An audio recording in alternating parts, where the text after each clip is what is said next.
And we are live. This is the show where Ohio throws down. Ohio is on fire. And I am your great host, Daniel Diesel. We're live here. It's WWSU 106.9 FM, Dane's Right Choice, Fairville, Dane, Ohio. And tonight, we got a nice show for you for tonight here on this lovely Tuesday, October 28th.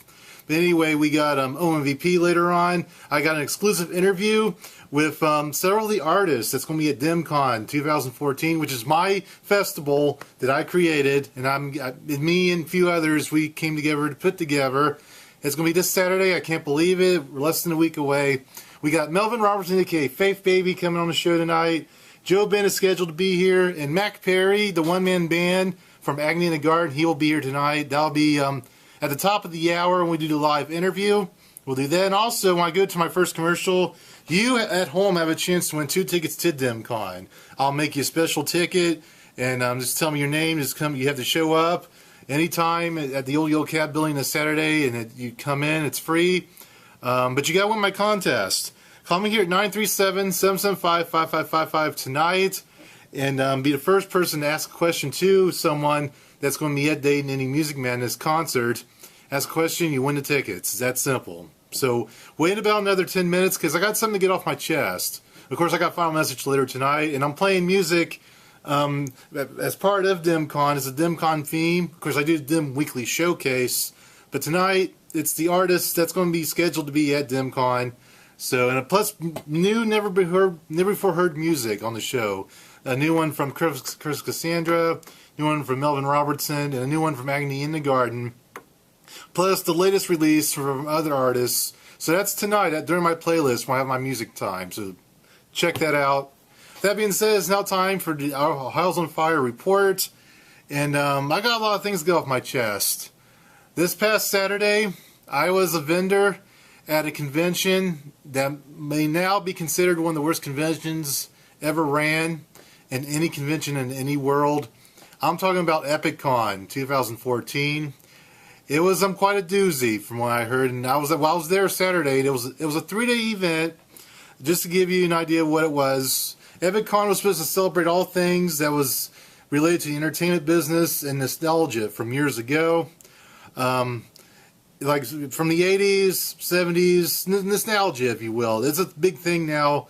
These conventions. EpicCon was supposed to be one of these, and the website to this thing was really awesome. Like, there was a lot of promise to this website. It talked about how Tony Todd, and I promoted it myself because knowing I was going to be a vendor along with my group mates from the Comic Book League, I was very excited about being a part of this. And there was a lot to be desired after my experience on Saturday. And I'm going to be fair. There were pros and cons. There were a lot of negatives, definitely, but there were some positives. So I'm going to be as fair as I can because people have been ripping this festival to shreds. Lots of celebrities canceled last minute because they didn't. Of course, the management of the EpicCon, they didn't fall through their contractual obligations. And I think close to 40 celebrities had to cancel like within that week. And a lot of activities were axed last minute or they were moved. Very unorganized. So here's my story. Here's my experience from a nutshell. It was me, Christopher Kaus, and his fiance Mandy. Of course, we're members of the Comic Book League. We were we contacted Sherry through email, or I did, and she was offering free tables to charity organizations and fan groups. And she said we qualified for the fan group. She was very gracious for the emails that we had. So we had a free table. We were at a handful of groups actually had a table for free, which from what I heard most other tables, they had to pay a lot of money to get their table. And depending on what size that you wanted. And of course, a lot of people got ripped off. They didn't get a table that they wanted, and some had to wait for hours to even get situated. So in that aspect, me and Christopher and Mandy, we not get ripped off because it was free for us. So, but anyway, here's my story. I arrived to the venue. It was the Carousel building. I walk up to it. There's like this green truck outside. And there's music being played. It was like this techno music. And there's 3 guys walking outside dancing like a maniac. So anyway, I go up to the Carousel building. I tell them, hey, I'm Daniel. I said my real name, Daniel Hood. And I'm from the Comic Book League. We're part of the fan group table. And of course, we're a charity organization. And they said that, well, we're not on the list. least on this list for the carousel building. This is for top-notch celebrities. And they told me to go to the building next doors, which was, there was a building down there. It was the Octagon building. If you're familiar with Montgomery Valley Fairgrounds, you're familiar with how this looks. And so I go over to that building, and I tell them that I'm from the Comic Book League, and we're on a list. And the lady at the time, of course, I find out later she's actually the daughter of Sherry Yardbore. She's wearing a nurse outfit. And she was in good spirit. She said, well, I wasn't given a list. You just got to tell us, and there's like a list elsewhere. So I'll walk with you. And so she walked with me inside the building, because if you weren't a vendor or already hadn't bought a ticket, you needed like some type of ticket to show to get access to get in there to begin with. So she walked with me, and we looked for a table to see if our table was set up. Sure enough, there was a bunch of tables at that time. This was probably 11:05 in the morning. And a lot of tables had not been set up. It was just a mess. Like half of it was a mess. The other half had people show up already and get their table. So we looked around. She was saying, so she went to go talk to somebody. I don't know who it was. And then she came back to me as I sat in there. And she said, you are on a list. We don't have it for some reason, of course, and we also don't have badges made up for you. We'll try to get them made for you as soon as possible. But you're definitely on the list. So go outside for a minute while I try to find you a badge, or until the rest of your people come. Because I told her that I wasn't going to do this myself. I had 2 people coming. So she said, well, go ahead and wait outside and wait for all your people to come. Christopher and Mandy come. It was probably about 11:20 when they show up. And I wave them down. I tell them the situation, that we have to, our table wasn't ready, and that we are placed in that building. And the lady again, the woman in the nurse's outfit, she leads us in the room, the building, and she tells us that to go ahead and pick a table anytime we wanted, and to move it ourselves. And of course, Christopher and I did not like this, because there's a staff that's there to make these tables already. There's a staff that's paid to do this already, but me and Christopher had to move our own table for our vendor, because we were guests there. But we had to move our own table and situate it, and we were directed by the little lady in a nurse outfit, who was the daughter of Sherry Yardbore. And during the day, of course, I'll try to go in order. Me, Christopher, and Mandy, we decided to take turns going on a break, if you will, which was about half hour at a time. And I went first. One of the things I want to do is see what celebrities were there, and see what DVDs I had that could match what I had. And sure enough, I went in there. I saw Lori Petty. She was, of course, one of the co-stars of Free Willy. Of course, she was also in A League of Her Own.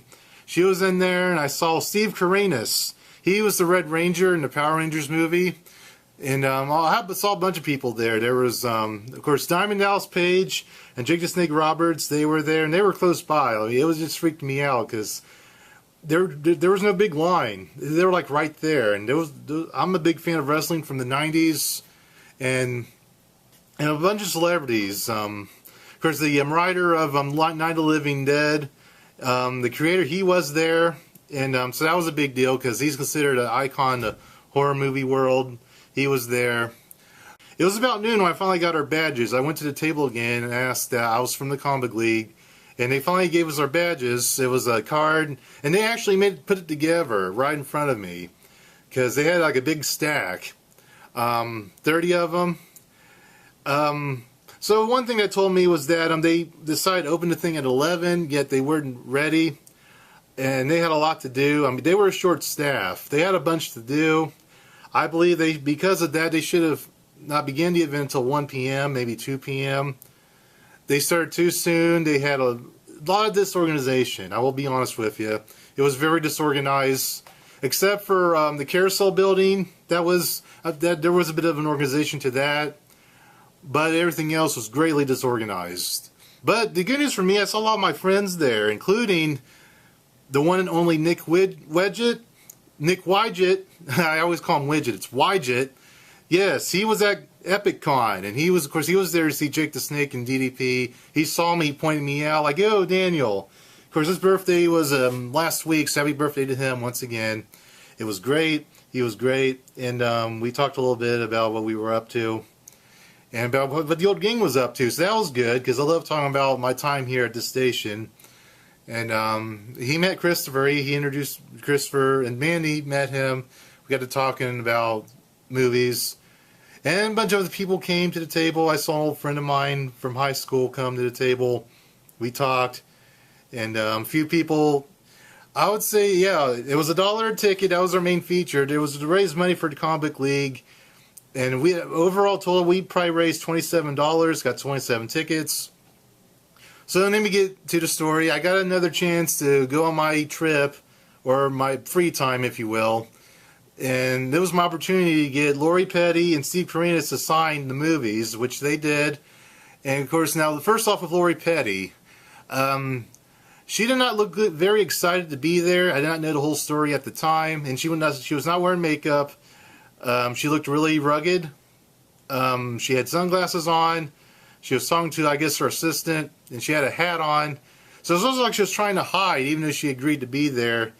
And then I asked, I believe you're Lori Petty. And she said, yes, I am. And I told her that I was a big fan of the Free Willy movie when I was younger, and we were giving away a prize package to people today as part of the Comic League. If she could, I'd be honored if she would sign the Free Willy movie. And she did. She said, absolutely. So she took it, she signed in, she did her thing. I don't see this very often, but on DVDs, you open them up, you crack them open, and I guess the paper inside comes out. And she was just ripping it open. And I was afraid she was going to break it, but she did not. She got the paper out, she signed it, and she gave it back to me and said, well, here you go, sweetie. And I said, thank you. And she kind of did that salute, like what Johnny Carson did, like a little salute to me.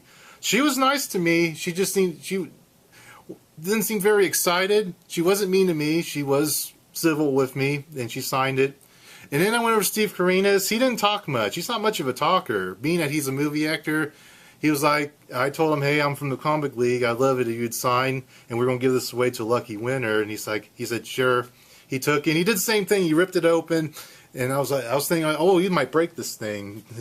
It was just because it was making noises. He was squeezing it open, and he signed it. He gave it back to me. He didn't say much. He was like, here you go.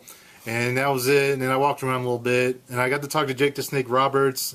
I wanted to get a picture with him first. DEP was talking to somebody, and he was like, it's $20. I told him I was a big fan of his when I was younger. He's like, well, he was like, thank you very much. Then he said, it's $20 to get a picture. And I said, do you take credit card? And then he said, no, unfortunately not. And then he giggled a little bit. He was like, I'm sorry. He giggled at me because I didn't have enough physical cash. I need a credit card. So, and I talked to DDP, and I finally got to talk to him. And I told him I was a big fan of his, watching him on Monday Nitro. He was saying, well, thank you. And now I got a bunch of items. I want to help you out today. Unfortunately, we only take physical cash. We only take cash. But I got my DDP yoga. You'll be in great shape. You'll be in great shape, brah. That's his exact quote. I remember that. You'll be in great shape, brah, using DDP yoga. They haven't fed since dinner last night, because they did get dinner last night at a room that was at the Montgomery County Fairgrounds.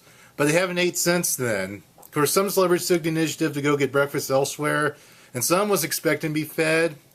He come back later, and he said Lori Petty is upset, and me and Chris Rascoon, and he said with the whole entire con, she was expecting to be fed. She was looking rough. She was starting to get irritated. And she stormed off, her and her assistant. They grabbed any stuff they can get their hands on, and they just marched out of there. And they took off in their car and never be seen again. And he told us that they hadn't been fed since last night. And the celebrities were promised food. And also they haven't been paid for the day either. They're supposed to be paid once a day, at the beginning of the day or right during the event. And it was a big mess. Some other people walked out too. Some vendors packed up and left very, very early. And because they had been, they didn't get the table. What it was, they didn't get the table they wanted. Some people paid for the 10x10 package, and they wanted to be like a 5x8. Some that was much smaller. It was a car room. There was like they call it the barnyard, which is a big place for cars. And there was that, but no one knew where it was. There weren't any arrows leading to it.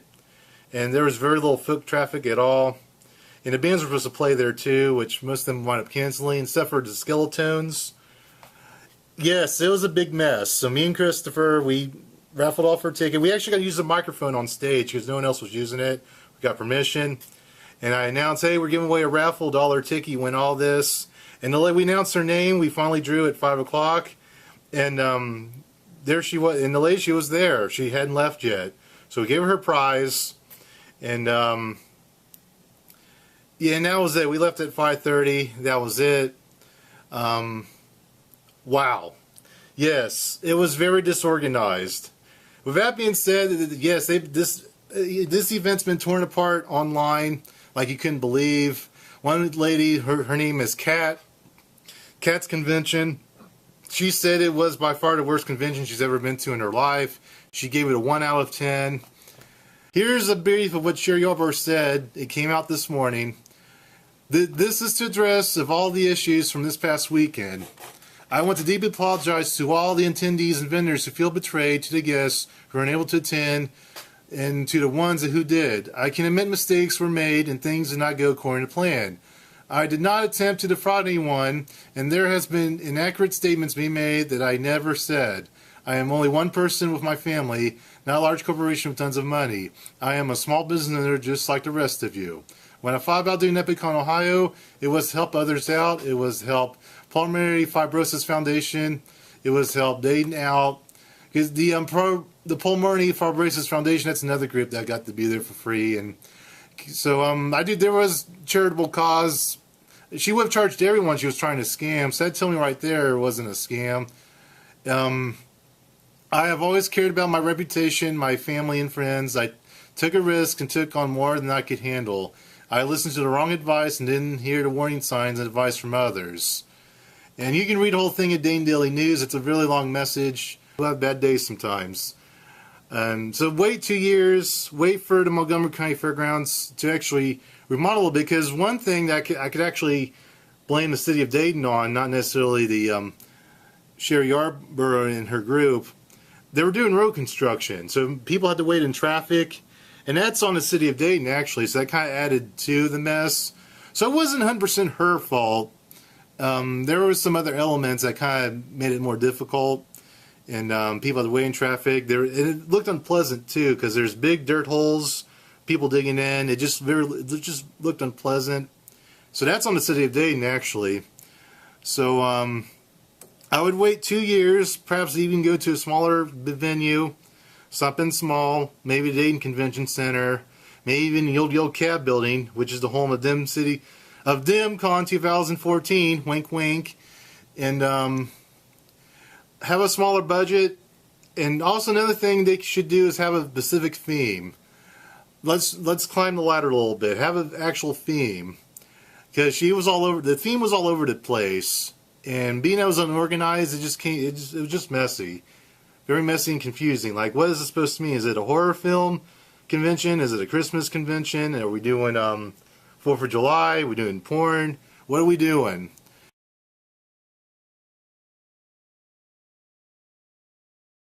We are live on Ohio's on Fire. I'm here with my tonight's guest. I got Melvin Robertson, aka Faith Baby. He's in the house. Hey. And for the first time ever, I got Mack Perry. He is the one-man band from Agony in the Garden. He's finally here with us. All right. And of course, he brought his brother with him, so he's watching us, checking us out, having a good time. And then, so welcome, you guys. Thank you. No, thank you. All right. Now, I'll ask a few questions to Mack Perry since it's his first time. Oh, yeah. In a day, there's a website called Reverb Nation, which I follow a lot, and a lot of musicians around here follow.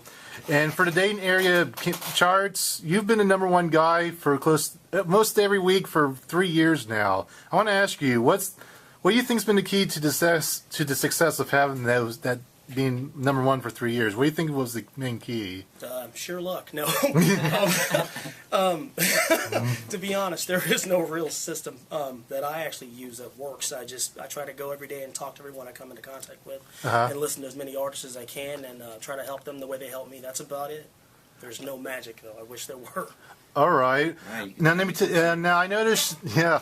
Now I noticed that most of your songs, you have a similar sound to Scott Stapp from Creed, and he's pretty awesome. Now, was Creed an influence of yours growing up? Yeah, they were a huge influence on a lot of us in the '90s. We had no choice but to adore Creed and the band since then, Alter Bridge. But yes. Okay, they're pretty cool. Now I gotta ask you, I've seen your picture. You look really buff. I was wondering, do you work out a lot? Oh, damn. Yeah, you're big man. Not as much as I'd like to or need to, probably, but yeah, I try. Okay. Well, there you go. Yeah, you're just in that picture. You're just really ripped. So I had to. I want to know your secret. All right. Now, anyway, this is for all of you guys, all too. And Joe Ben, he said he would try to be here. But he's not here yet. He's listening. He probably got. He's probably stuck in an elevator somewhere. Right, yeah. But anyway, now what? Being I have a festival this Saturday. There's hundreds of music festivals in this country right now. What's one of your favorite music festivals that you closely follow, or perhaps you have performed yourself? Honestly, Yeah. this will be the first one I performed in, so this will probably be the first one I follow. All right. Not to downgrade anything, or anybody's festival. It's just honestly, I got my kids, my work, and my music. Okay. So I have to focus on that, and I don't really have a lot of time for TV. If it's not DVR, I don't see it. Okay. So. All right. Same exact thing here. We don't have any time hardly at all between work and music. It's almost an impossible thing. So this festival will be the coup de grace for us. Right, so. exactly. All right. Well, the pressure's on me. I hope it's good. Oh, But it's gonna happen. now let me ask you guys are both independent artists. Do you guys feel there's anything missing in the entire independent music scene that perhaps would help independent music? Something that's missing?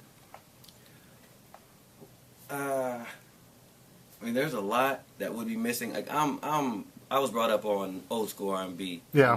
Gerald Levert, Luther Vandross. Yeah. It's just like everything that they said always touched people. And like now songs, it could be about booty, it could be about bottles, it could be about anything, and it'll be the best song in the world for a small amount of time, and then people fade off. I don't want to be that trend that hits and misses. Yeah. So I'm going to take my time, and I'm on taking good steps. Mack, I get to meet up with him, and we're talking about collabs. That's a big thing, especially if it's that for me. That's a whole different genre, and that's a good thing to blend together. All right. That's exactly what the indie side of this is missing, is more collaborative work between artists. That will, in my opinion, help us expand our fan base, which is a huge issue for us. We're working with other artists is great. We need to start bringing our fans to the other artists, because that's what it's about. It's about sharing the music with the world. So Totally agree. Yes. And okay, now as you guys have performed a lot of concerts, what's the weirdest request you ever got from a fan? Because I know you guys probably do autographs and posters, but what was a time when someone went overboard? Like, hey, do this for me. Like, what the heck? I mean, I've been asked to give the birthday girl a lap dance. Okay. That was that. I mean, it was just it was so random. Yeah. I just got done performing. I just want to get a drink of water real quick, cool out, go outside. You want me to dance on you? And you want me to take... No, I'm not about to get naked for you. I know it's your birthday. Happy birthday. I'll sign something and I'll sing to you. I'd be happy to do that, but I'm not going to get naked. Okay. I got nothing to top that. All right. Now let me ask you, this is for both of you, if you could go back in time and do anything you wanted, what would it be and why? Ooh. I would be around during the Temptations. Okay. That's what I want to be in there, because I feel like the vocal essence of that entire time period resonates through the world still today. Like, if you pop on any Temptation song, at least 3 out of 4 people are gonna know it. Yeah. And that just shows how impactful their music was to people, and it just means so much more to me than just making a song just to do whatever with, and you don't care if it is around forever. I want something to be around forever. So I make all types of songs. I get songs for the clubs and stuff, but then you get to go into my music. Okay. I'm gonna go with the '80s. The unification in music was boundless. You could do whatever you wanted to, and everyone's tuning in to listen. So there was no set genre. It was just music. So I think that's absolutely. important, and that's what I want to be a part of. So. All right. Now, just a reminder, Mack Perry from Agony in the Garden and Faith Baby, they're going to be, not only they performing this Saturday, but we have a meet and greet, which they'll have their own vendor table, they'll sell their goods, and it's up to, I don't know what they're selling, so you'll find out this Saturday. But I want to ask you guys, what do you guys plan on doing for this Saturday? What's your expectations for what you will put out there? Honestly, this is one of the bigger performances I'll be giving. Yeah. It's 45-minute set, so it's Yeah. a lot of time, and I'm just going to bring a lot of energy and give everybody what, got me here in the first place, and, a reason to see and want to hear more of my music. Yeah. Like, I'm going to give them a taste of everything. Every genre I have in my arsenal, I'm going to throw it at them. Okay. I'm just going to follow Melvin around Yeah. and mimic every answer he has. No. Well, that's... Yeah, I agree. 100% energy. It's all about the fans, and this is going to rock. It's going to be awesome to be out there. All these Insane. bands. It's going to be crazy. It's going to be great. Yeah. All right. You are listening to WWSU 106.9, Dayton's right choice. And we are back live with Ohio's on Fire. I am your host, Daniel Diesel, because I'm here with Melvin Robertson Jr., a.k.a. Faith Baby, Hey. Mack Perry, and joining us on the mic now is Dino, the brother of Mack Perry, so he's here. Hey, what up, And what up? what's up? And we're on the air. He's on the air now because we're going to play a special game for y'all to entertain you. We're going to play a game called Truth or Dare. And what it is, we'll go around once. We'll ask each other truth or dare, where you have to say something juicy or do something crazy. That's what truth or dare is, a classic party game. So with me, I'm going to start out with Melvin Robertson. I'm going to ask him. All right, Melvin, truth or dare? Truth. Truth. Okay. Maybe truth. Okay. Got you, didn't I? Well, I'll think of something. Have you, did you have a crush on Janet Jackson when you were younger? Yeah. All Janet right. Jackson, oh my goodness. We all did. That little, what was the Eddie Murphy Dr. Doolittle 2 video? Oh my, boy. Yeah, okay, yes sir, I did. All right. I admit it. There you go. Now ask All him. right, Mac. Truth or dare? I'm going to go with truth. Ooh, well. All right. What is? No. That's too. That's PR. Hold on. Let me pull that back. Let me pull that back real quick. All right. Let me think here. Have you ever had to say something to a fan for getting too aggressive? And what did you say? Yes. Had to get that in there. Yes. I actually haven't had that problem. Dang it. My fans are very tame and respectful in my situation, awesome. and I don't look forward to that. Don't give me that. It's just like overly aggressive people. Like they feel because you're doing a song a certain way, they can approach you that way. So some people take it too far, but I've never actually had to say something. I just kind of like give them the shimmy. Shimmy. That's good. You got to work on that one. Oh! Shout out to Cursor Cassandra, Nicole Richter just tagged me here in a comment. I just posted a picture and said, "Wish you could be here," and they're listening right now. That is great. Yes, they're over in Columbus right now, but they will be here. They'll be at the concert Saturday, so check it out. All right, Mag, that was good. Now, you got to ask your brother Dino. Yes. Family time. Truth or dare? Man, you know me. I'm the daring guy that's gonna take the truth. So you want truth, huh? I'll take the truth, man. Let's see here.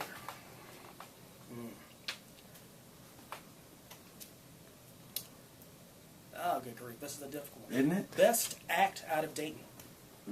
Oh, best act out You of mean that Dayton. musically? Music? Yes. Okay. Musically inclined. Best act out of Dayton.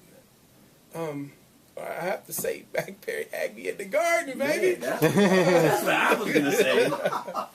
Yeah, I would say Mack Perry Agony. If you're a one-man band, I mean, he's doing everything. if anybody else is doing that, I applaud you, but number one for 3 years, ridiculous. Yeah. Okay, and does everything by himself. There is no extra. There is no Agony in the Garden is Mack Perry. Well, Yeah. Put it like this. Put it like this. And I don't want to blow any special stuff.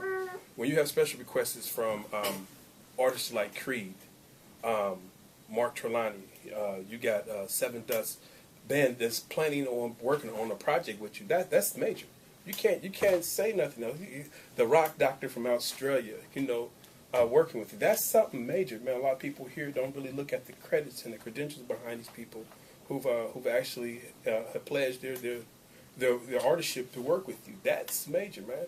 A lot of these guys that's here now don't have that outlet, or haven't created that outlet like you've created. So I can honestly say, Mack Perry, though that you're my brother, and it might be a little biased, but I'm dead serious. Oh. Yeah, so I say it too. So, yeah. And and then the other thing is, I've worked with a lot of people. Remember, I worked with a lot of people. I've done stuff for the Franchise Boys. I've done stuff for Mr. Servon. I've done a track for Usher. He didn't use it. We won't talk about that. And then the acts I worked out of Dayton, and the most talented I've seen, is you. When you look at when you're able to play the guitar, self-taught the way you have, self-taught yourself, to run the studio, as well as play drums and everything. Man, it's crazy. That's to be committed all the way around. So that's why I stick at. So other than that, to you, Dan, truth or dare, man, truth or dare. All right. You're playing too, dog. I know, yes. Thought you was free. All right, dare, but don't make it sexual. Dare. I dare you to beatbox on the mic live. Right. Give me a beatbox. We mean like you make sound effects with my mouth? You're like the Fat Boys, Give me Okay, that. let me think. It's been a while because I occasionally did that when I was younger. Uh-oh. Let me think. All right. Dan. There we go. Diesel feels it. X-Town in the house. What? Representing the DIMMCon, Indie Music Madness. It's going to be the madness, and I'm going to whack you with my 10-inch fist because I'm the world champion. Talk to me, son. All right. All right, that's good. Thank you. All right, I did it. Boombox. Beatbox. All right, I got a few more questions. I think some fans are wondering. You guys are independent artists. Do you guys have any desire to be a major artist, like for Warner Brothers? Like if some major music guy came to you and said, "Hey, we'll give you $10 million, but you have to be national." Just you become a major rock star. How would you respond to that? Like, are you ready to be? Honestly, do you want that? If the fans feel I'm ready, then yes. Like I have to take that full acceptance. Criticism included. Yeah. I take all faults, anything. Like I put out songs first take just so people can have it. You get it raw. Yeah. Like if I make it or when I make it, literally they can do all the extra stuff. Okay. Then you can get all your auto-tune stuff that nobody wants to hear, but do it. But if they can understand that my family is still first, even though music is music and it has been a passion forever. If my kids can't be there, it's going to be very difficult for me to focus. So, I'd had to have a contract involving them to be able to travel with me, even if it takes them being homeschooled. Okay. How many kids do you have? I know 4 of them bad boys. 4. Well, that's good. 3 bad boys, 1 bad girl. Oh, that's true. All right, because you post pictures of your children a lot, and that's nice. That's very noble. So that's all right. Now, Mack Perry, do you want to be the next Aerosmith? Do you want to be a big giant star?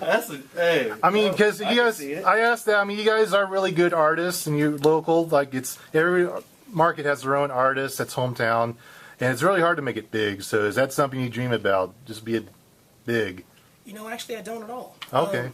I wake up and I do what everyone else does. They grab their instrument, whether it be a recording board or a guitar, and we play. Okay. And if it happens that way, Okay. I'm not going to say that. I'm not going to say no. Of course, I'm not a fool. But there's no way that I wake up every day and dream about that. Because if I did, I wouldn't have the fuel to actually do what I'm doing. So Okay. I mean, if it happens by happenstance, sure. I'm okay with the serendipity of that. I'm cool with that. All right. Well, that'd be Well, I mean, I think you guys would be up for it because you are really good artists. So there you go. Now, I'm thinking one more. Now, after DIMMCon, what dates do you guys have? What products do you have? I know Mack Perry has something coming up. It has some of his Wings 1000 campaign. So what's coming up after DIMMCon? After DIMMCon, I am definitely booking more shows like out of city. Okay. Love my city to death, but like it's like I've done so many like Club Expressions every Friday. So if you're on 3rd Street this Friday, my buddy Mark Adrian, it's his mixtape release. It's the Lonely Something. I can't say it on the radio. Okay. But he's having his mixtape release party there, and then Saturday, you know, we're rocking out, and then after that, you know, I got some ties in Columbus, some ties in Cincinnati, and honestly, after I link up with Mack, I'm sure I'm going to be able to book a lot more places. Yeah. With a lot more variety. We can give them a variety show Okay. instead of just a hip hop show or just, you know, a rock show. We can give them an entire show. All right. So. Now, yeah, Mac, you've been talking about your Wings campaign. What's that all about for those that aren't familiar with it? The 1,000 Wings campaign for Agony is about funding for an EP to be done down in Atlanta with Corey Lowry, Corey Lowry Studios, Yeah. with Garrett Whitlock from the Tremonti Project. Yeah. And that campaign actually comes to a close on November 9th. Okay. And it's going okay. I mean, Yeah. as these things go, it's a very difficult thing asking people for their hard-earned cash. I hate doing that. I'm not real cool with that. But we do what we must. We're artists. So we're not starving, but we are artists. So I'm looking forward to that actually finishing up and getting down to Atlanta to record, and that'll be somewhere in the latter half of this month. And from there, I don't know where we're going. Melvin and I are going to talk and see what we can cook up. But wherever we go, we're going to be doing it. So Exactly. Just moving. As long as you stay passionate about it, there's nothing that can honestly stop you. Exactly. Awesome. Well, that's true. All right. Well, that's it for me. And yeah, a lot of people have been listening tonight. So hopefully, I mean, yes, once again, these guys, we got Melvin Robertson and then Mack Perry from the one-man band from Agony in the Garden. They will be there this Saturday, November 1st. It's going to be memorable. It's my first concert I've been the lead organizer for. I've worked on other events in the past. So hopefully it's good and I can do other little events. So anyway, but thank you very much for being, you're going to be at my event this Saturday, so thank you for wanting to do that. Hey, I really appreciate We it. appreciate you. I think it'll be great. There is one other thing we wanted to say. Yeah. We want to see a great turnout Saturday because we want to do this again next year, but we want a couple of days of this. We don't want just one day. We want 3 or 4 days like this next year. And then what we were thinking, like, you know, we'll have the artists of the new season come in, and then we'll do like day 1, day 2, and then we get 48 artists in 2 days. That's an amazing thing to bring that many people together, and to have that many fans in one area would be so amazing. Well, that's interesting that you said that. Now, because I have to sign up each semester to do this radio show, the key to this, the success of this Day in Any Music Madness is me being on the air. And I can't announce that yet. That is my plan. The thing is, I definitely can't do it by myself. I'll be able to do this with me and the guys that own the building the one day, and that's quite a bit. So to do 2 or 3 days, I would need a lot of help, which I'm sure we'd have plenty of time to talk to people. I'd find people. So, yeah, I'm dreaming big. Yeah, this should be a big event like anything else. Last thing, my little shout-outs. Okay. My kids, Braden, Travie, Lehani, and Braden. Yeah. Arlene Ostrom, my manager. Lil Kirk, big supporters, my big homie. Aaron A+ Morgan, he's the one who just did the beat for Survive. So everybody who heard that, you got to hear one of his beats, one of his first R&B beats, and it's the first time he was ever exposed on the radio whatsoever. So wow, let that out there. I think he missed the song, but he was texting me trying to figure out how to call in and what website or whatever. So yeah, he wanted to be here. We got a little run in. So okay.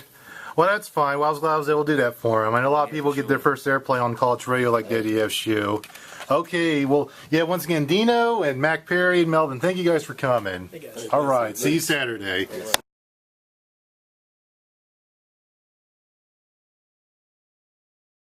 And we are back with Ohio's on Fire. I'm your host, Daniel Diesel. We're live in the studio, and we got a wonderful show for you coming.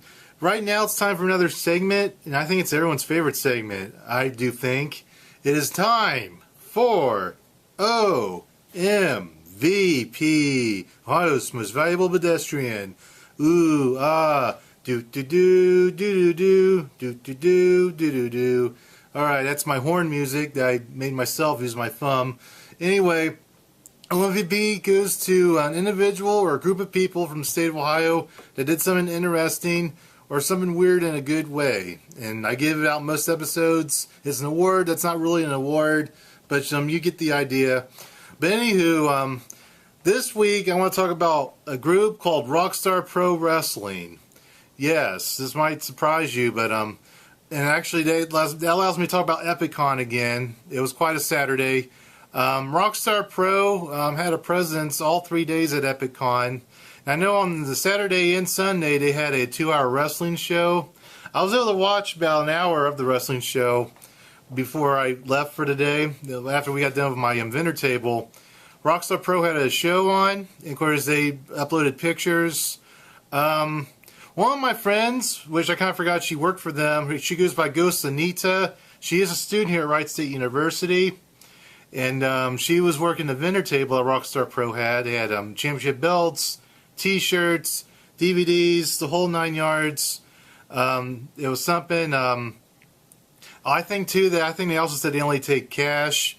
So, and like I said, I didn't bring a lot of physical cash with me, and their products were quite a bit of money actually. So I might get some in it sometime. I mean, because I like independent wrestling sometimes. Especially if it's really violent, because that's what they do for a living. They beat the crap out of each other, and you gotta be in good shape to do that. You gotta be really tough, I guess, to be a pro wrestler. That and football. So anyway, Rockstar Pro had a 2-hour show, and featured on this 2-hour show, DDP, of course, he was there. Jake the Snake Roberts. They each had their own segment, from what I heard, because I saw photos of the show. Afterwards, I didn't see this part. Like I said, I didn't see the whole show. Also, Johnny Fairplay, you remember him? He was on Survivor way back in 2003. And of course, he got into wrestling. He became a wrestling manager for some places. And Johnny Fairplay was there, and he had a segment at Rockstar Pro. And I saw him at his desk. He was wearing a pink suit. It was like a pinkish orange suit. He was walking around and waving at people. So that was something. If you watch Survivor, his season was the same one with Rupert Bonham. When he was on, he got popular. That was season 7. I remember Survivor Plural Islands. So that was his season when he said his grandma died and that was a lie. That's what got him famous. Anyway, he was there. So, it was quite something. I remember there was this one match. It was the baddest man alive, Aaron Williams.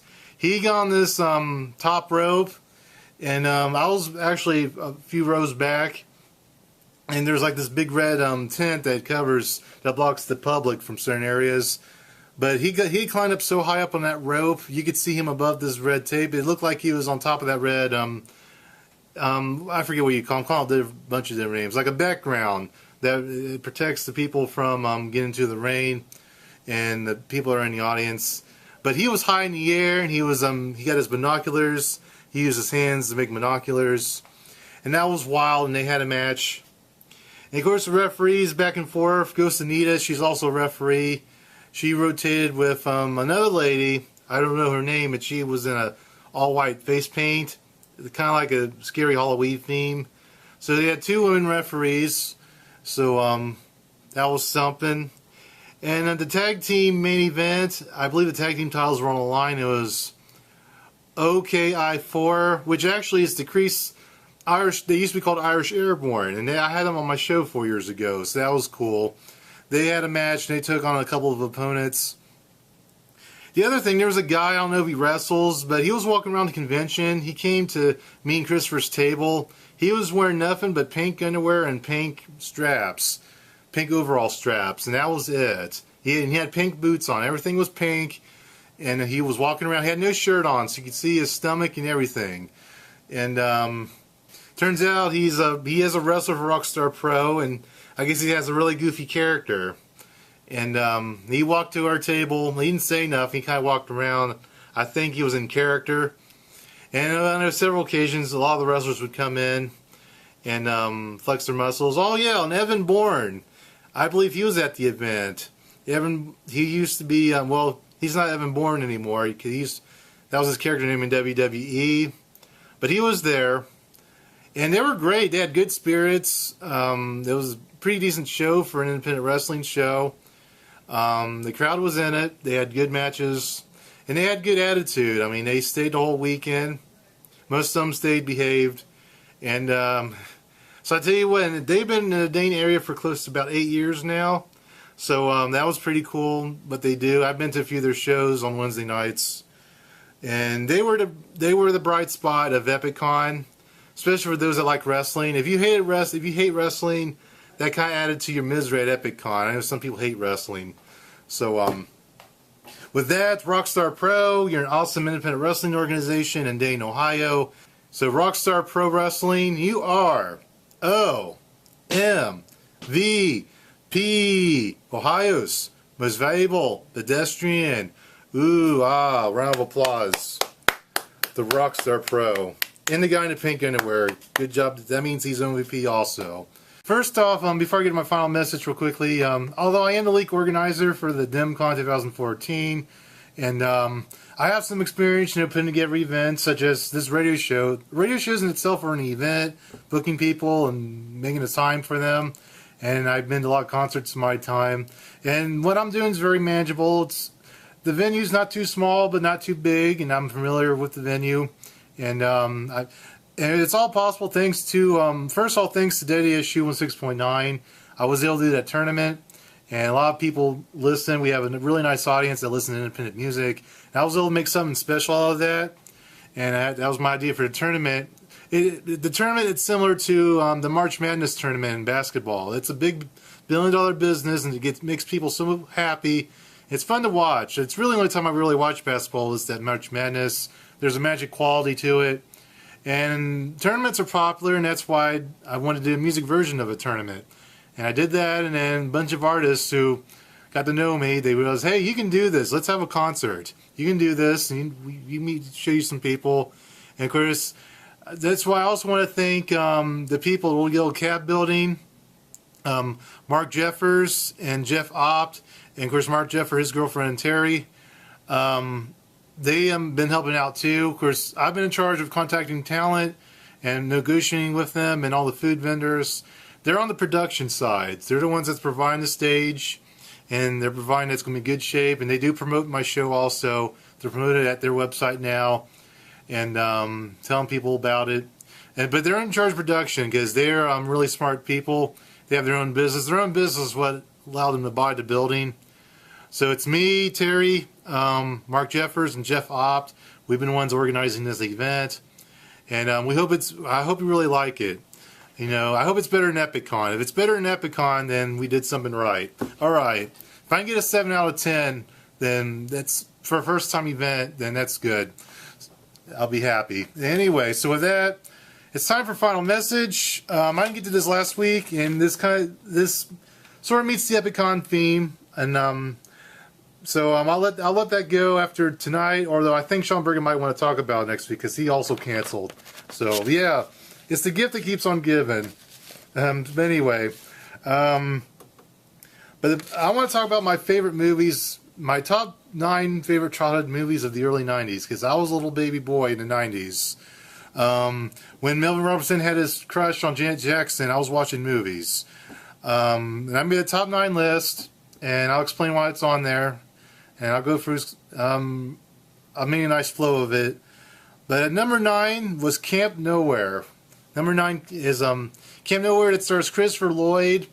And what it was, he was a guy that kind of got fired everywhere he went. He was an old man. And but he loved children. He loved talking to children in the neighborhood. And he befriends this one kid who talks to him all the time. And other kids. And the kids were upset about going to camp. They all had to go to a certain camp. Or some type of reform school, if you will. Because they had rich families, so I think it was a rich neighborhood.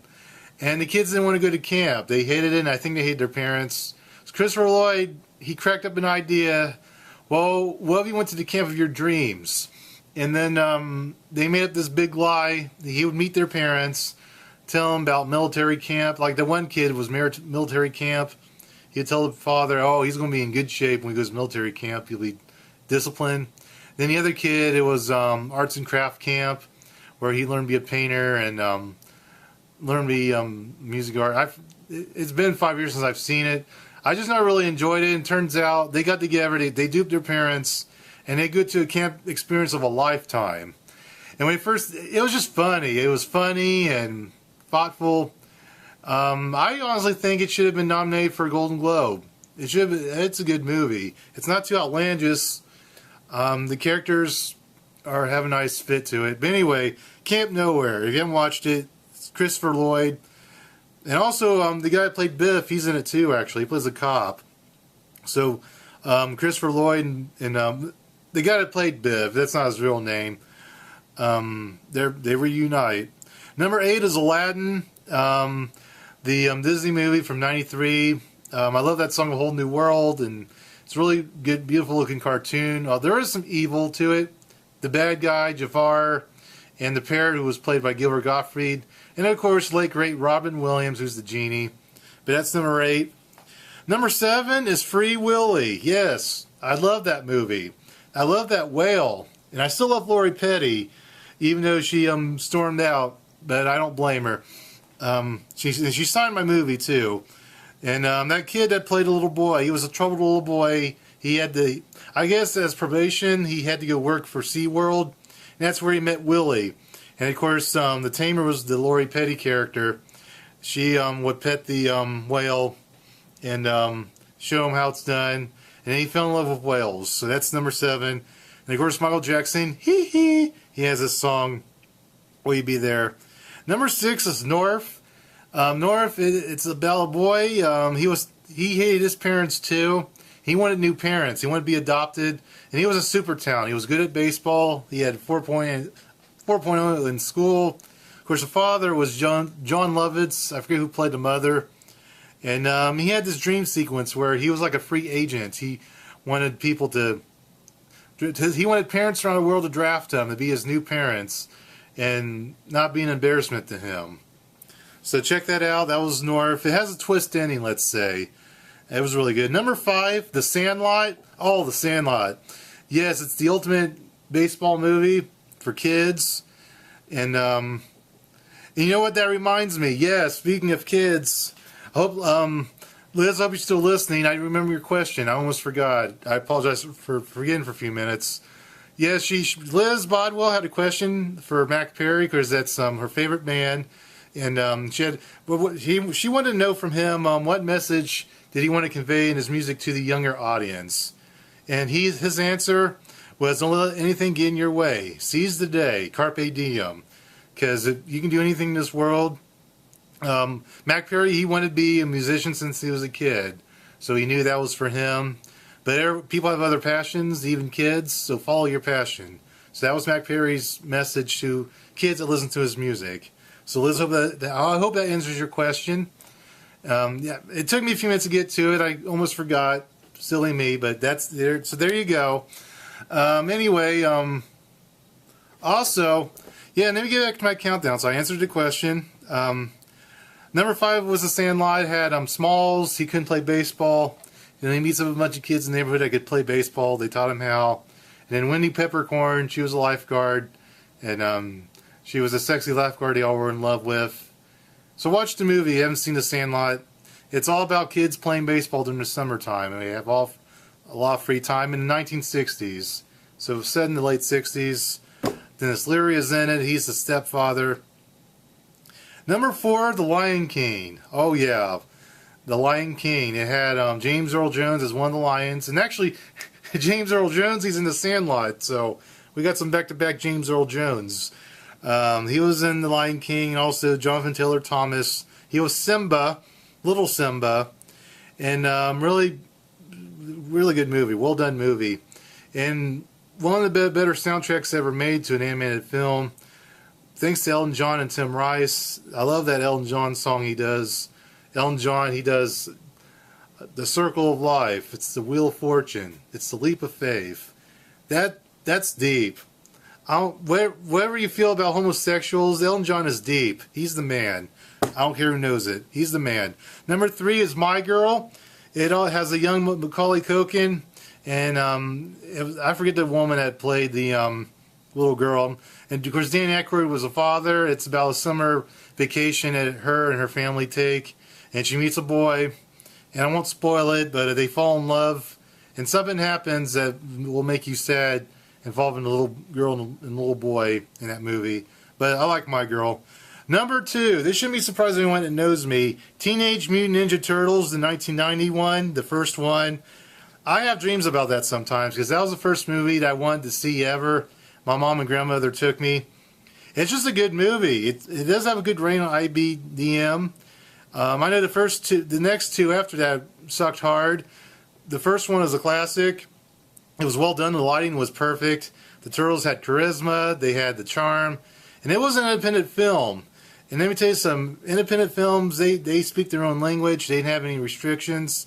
I believe being an independent film kind of gave it its charm. They did right by the... like they focused on the turtles and they minimized a bunch of weird animals and outer space aliens that you see in the cartoon series. It was really the only mutants in that film was the Master Splinter and the turtles, and everyone else was human. And there was a strong human element. Like it gave you the sense that they were special and that no one else like them existed. Of course, then in Turtles 2, Bebop and Rocksteady came along, which that was cool. They got a little silly in the second one. Vanilla Ice, Go Ninja, Go Ninja. Ninja Turtles, 1990. That's number 2. And now, my number 1 favorite film from the 1990s that's oriented to children, Home Alone 2, Lost in New York City. It's a classic holiday movie. It's a sequel to the first one, where the Macaulay Culkin character, he plays Kevin, and he has a big family, which I think they're a Catholic family, because they have in the opening scene of Home Alone 2, they have a church performance. So they do go to church and sing, and they're a Catholic family, which is fine. I'm just mentioning it in case you're Catholic and you want to see movies with Catholic families. But in the first one, they actually leave him at home, and he's all by himself, and the bad guys, Marv and Harry, come to his house. They find out he's alone. And of course, then they get arrested in the first one. In the second movie, he remembers to wake up with the family this time. They're trying to go to Miami, Florida, and he gets on the plane. Well, he goes to the airport with them, but he gets on the wrong plane. Like, he loses track of them as they rush to the airport. He goes to New York City. He goes there, and he's lost in the big city, and he has his father's credit card, so he goes nuts. Let me tell you something. I mean this. I really love the scene when he's leaving the hotel room, and he orders a limousine for himself. He has his own limousine, and he gets in, and the guy tells him he has his own cheese pizza and a Coke. And he gets in the limousine, and the guy takes him wherever he wants. As a little boy, I love that. I think that's the ultimate kid fantasy, to have your own limousine. No one's hagging on you. You're all by yourself, and you're eating a big pizza and a Coke. That's a fantasy. If a little kid had a fantasy, I believe that would be it. And I love it. Of course, Marvin and Harry are in New York City somehow. So by coincidence, they meet up, and they try to kidnap him. They try to kill him. They actually pull a gun on him, which is pretty graphic for a kid's movie. But I love it, and it's just a movie. So parents, get over yourselves. You'll see me this Saturday. See me and your favorite acts at DIMMCon 2014. And once again, the lineup. This is the current lineup. It might change. Right now we got Robert Watson, and then we got Broken Like Me, and then we also have Raya. Her real name's Mariah Harrison, Raya, and then Moroni Lane, Ashley Martin, Roz Kasi, the 19 Entertainment All-Stars. Then we got Sleds for Giants with Joe Ben and Seth Bauman and 2 other members. And then we got Melvin Robertson, the champion of DIMMCon. The DIMM tournament. He's a champion of the music scene. And then after him, Curse of Cassandra, then the one-man band, Mack Perry and Agony in the Garden, and then close it off, the story changes. I'm impressed with this lineup. You will enjoy it, so be there this Saturday, and I'll be there. I'll be delivering tickets most of the time, and some people might be helping me. I'm still talking to people and making it as good as I can. But Ohio, until next Tuesday night, that's the way it is.